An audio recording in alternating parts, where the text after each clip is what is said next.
এদিকে প্রথম দিনের চেয়ে দ্বিতীয় দিনে কালেকশন বেড়েছে প্রায় দ্বিগুণ। দুই দিন শেষে তৃতীয়তম দিনেই সাকিব খানের বরবাদের বক্স অফিস কালেকশনই প্রায় কোটির ঘরে।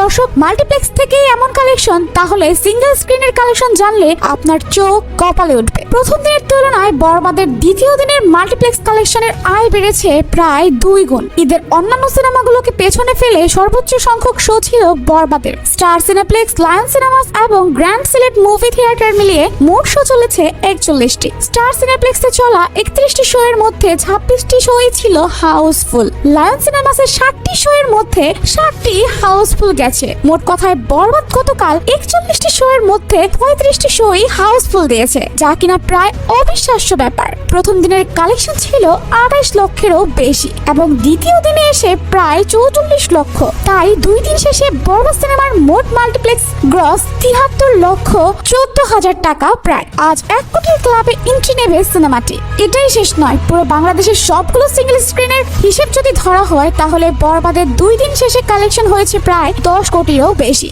বিশ্বাস করা যায়? জি হ্যাঁ, এইটাই সাকিব খানের পাওয়ার। তো যাই হোক দর্শক, আপনাদের কি মনে হয়, বরবাদ কি 100 কোটিও ছাড়িয়ে যাবে? অবশ্যই কমেন্টে জানাবেন।